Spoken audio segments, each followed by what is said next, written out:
Dear student, this is chapter 6. This is Jordy's fawn of class 8. First of all, I'll tell you what is fawn. Fawn is a young one of a deer. हिरन के बच्चे को fawn कहते हैं। तो बेटा आपने अधिकतर देखा होगा, हमें जब चोट लग जाती है तो हम घर के नुस्खे अपनाते हैं। तो इसमें ऐसे ही घर का एक नुस्खा अपनाया है। जॉडी एक लड़का है और उसके पापा के बीच में बहुत तबीयत ख़राब हुई है, उसको सांप ने काटा है, उसके पापा को सांप ने काटा है। तो फिर उसी समय वो लोग क्या करते हैं, हिरन को मारते हैं और उस जो हिरन का खून है वो जॉडी के पापा को पिलाते हैं। तो इस प्रकार कोई कहानी है, ये इसको हम डिटेल में पढ़ेंगे। तो देखिए इस कहानी में आगे हमें क्या सुनने को मिलता है। अब जैसे मैंने आपको बताया कि जॉडी के पापा को एक रैटल स्नेक ने काटा है। रैटल स्नेक प्रकार का स्नेक है और उसके बाद वो एकदम से एक डो को मारते हैं, और डो मतलब हिरनी को मारते हैं और उसका हार्ट और लीवर को यूज़ करते हैं पॉइज़न को निकालने के लिए। और उसके बाद जो जॉडी है वो बहुत ज़्यादा परेशान है, वो सोचता है कि वो हिरन का छोटा सा बच्चा कहाँ होगा। अब जॉडी जो है बार बार उसका जो विचारधारा है, बार बार वो ना उस फॉन के बारे में सोच रहा है, हिरन के बच्चे के बारे में सोच रहा है। उसके दिमाग से वो हिरन का बच्चा निकला ही नहीं। और वो जो हिरन का बच्चा है तो जॉडी सोचता है कि मेरे हाथों में वो खेल रहा है, यहाँ वहाँ मेरे घर में घूम रहा है, पापा के पास बैठा हुआ है। और इसके पापा का नाम है पेनी। और जो पेनी है वो बगल में लेटे हुए हैं, उनकी आंखें जो हैं वो खुली हैं और साफ़ हैं, लेकिन अभी भी आंखों के नीचे डार्क सर्कल्स हैं क्योंकि कमज़ोरी हैं। फिर जॉडी ने पूछा, पापा आप कैसे महसूस कर रहे हो? तो उसके पापा ने कहा, बेटा मैं बिल्कुल ठीक महसूस कर रहा हूँ। तो उसने कहा, जो मौत मुझे मारने आई थी लगता है वो कहीं और चली गई, मैं तो बाल बाल बचा। क्लोज शेव का मतलब बाल बाल बचना।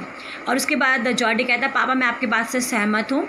और उसके बाद उसका पापा कहता है, पेनी कहता है, बेटा मैं आपसे बहुत ज़्यादा गर्व करता हूँ मैं आपके ऊपर, जिस प्रकार आपने अपना विचारधारा यूज़ की, आपने अपना मस्तिष्क यूज़ किया और मेरा समय पे इलाज किया और आज मैं ज़िंदा हूँ, मुझे इस बात का फ़ख्र है। अब उसके बाद जॉ कहता, पापा आपको वो जो हिरन का बच्चा है उसकी याद है क्या? रिकलेक्ट मतलब याद होना, मेमोरी होना। अब जॉडी के पापा ने बोला, बेटा मैं कभी भी उस हिरनी को और उसके बच्चे को नहीं भूल सकता। तो फिर जॉडी ने बोला, पापा वो जो हिरन का बच्चा है फॉन, वो बेचारा कहाँ होगा, वो बहुत डरा हुआ होगा।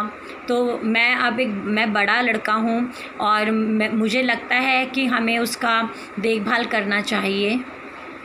तो अब मैं बड़ा हो गया हूँ पापा, मुझे अब दूध की ज़रूरत नहीं है, मैं उस हिरन के बच्चे को लेके आता हूँ और जो दूध मैं पीता हूँ आज के बाद मैं उस दूध को उस हिरन के बच्चे फॉन को पिला दूँगा। तो पापा क्या मैं उस फॉन के बच्चे को लाऊं, क्या हम उसे पालें? थोड़ी देर के लिए जो पेनी है वो चुपचाप हो गया और स्टेयरिंग मतलब घूरना, वो सीलिंग को घूर रहा था, छत को घूर रहा था। अब पेनी कहता है, बेटा आपने मुझे असमंजस में डाल दिया। हैम्ड इन का मतलब ऐसी सिचुएशन जिसमें हम हाँ भी नहीं कह सकते और हम ना भी नहीं कह सकते। तो हैम्ड इन का मतलब ऐसी सिचुएशन जिसमें हम मना नहीं कर सकते। तो उसने बोला, पापा हम उसकी देखभाल करेंगे और हमें ज़्यादा खर्चा नहीं आएगा, पत्ते वगैरह ले आऊँगा, थोड़ा कॉर्न्स हो जाएगा, उसकी मदद से हम उसका पालन पोषण करेंगे। अब पेनी कहता है, बेटे आप अपनी उम्र के लड़कों के हिसाब से बहुत समझदार हो और हमने उसकी माँ का कत्ल किया, उसकी माँ को मारा अपने आप को बचाने के लिए, पॉइज़न निकालने के लिए। और अब हम अगर उसके बच्चे को भूखे मरने छोड़ देंगे, स्टार का मतलब भूखे मरना, तो ये गलत होगा। और अगर हम उस समय उस हिरनी को नहीं मारते तो आज शायद मैं ज़िंदा नहीं होता। तो पापा मैं क्या जाऊँ, मिलविल के जाऊँ और उस फ़ोन को ढूँढूँ? अब पेनी ने बोला, अपनी मम्मी को जाके कह दो कि मैंने तुम्हें जाने की परमिशन दे दी है। जॉडी चुपचाप वहाँ से गया, सिडल्ड का मतलब चुपचाप वहाँ से गया और अपनी मम्मी के बगल में जाके बैठ गया। उसकी मम्मी उस समय सबके लिए कॉफ़ी डाल रही थी कप्स में। उसने कहा, मम्मी पापा ने कहा है कि हम उस हिरन के बच्चे को घर ले आएंगे। तो उसकी मम्मी ने कॉफ़ी जब डाल रही थी पॉट में तो एकदम बीच में ही रुक गई। उसने बोला, क्या हिरन का बच्चा? वो कहता, हाँ मम्मी वो ही हिरन जिसको हमने मारा था पापा का पॉइज़न निकालने के लिए। तो उसके बाद उसकी माँ ने एक लंबी सांस भरी। गाश का मतलब होता है सांस भरना, चिंता की सांस लेना। तो उसने बोला, हाँ ये तो बहुत बुरा हुआ। तो जॉडी कहता है, पापा कहते हैं कि अगर हम उसको भूखे मरने छोड़ देंगे तो ये बहुत गलत होगा, हमें ऐसा नहीं करना है, हमें उस छोटे से बच्चे को हिरन के अपने घर लाना चाहिए। Doctor Wilson said, that's right ma'am, nothing in the world comes quite free, the boy is right and his dad is right. उसके बाद डॉक्टर विल्सन ने कहा, मैम ये बच्चा बिल्कुल ठीक कह रहा है, ज़िंदगी में हमें मुफ्त कुछ भी नहीं मिलता। अगर आपने उस हिरन के बच्चे की माँ को मारा है तो अब आपका फ़र्ज़ बनता है कि आप उस हिरन के बच्चे की देखभाल करो, उसका पालन पोषण करो। उसके बाद मिलविल ने कहा कि हम दोनों घोड़े पे चलेंगे और मैं इसकी मदद करूँगा। अब जो जॉडी की मम्मी है वो हेल्पलेस हो गई है, उसको समझ में नहीं आ रहा है, तो वो अब चेयर में बैठ के कहती है चलो ठीक है, पर हम उसको खिलाएंगे क्या? तो उसने कहा कि बेटा जो तुम दूध पीते हो तो फिर आज के बाद उस दूध को हम उस हिरन के बच्चे को दे देंगे। और उसके तुरंत बाद जॉडी ने बोला, बिल्कुल मम्मा, जो दूध मैं लेता हूँ ना, आज के बाद हम उस दूध को उस फॉन को दे देंगे, हिरन के बच्चे को दे देंगे। उसके बाद मिलविल और देखो ये जॉडी घोड़े के ऊपर बैठे और अब ये चल चुके हैं फॉन की तलाश में, हिरन के बच्चे की तलाश में। अभी बैक्स्टर ने पूछा है चिंता में, एंशियसली मतलब होता है चिंता में, हम बहुत ज़्यादा दूर तो नहीं जाएंगे। जॉडी ने बोला, पर डिनर से मैं पहले घर आ जाऊंगा, रात होने से पहले हम घर आ जाएंगे।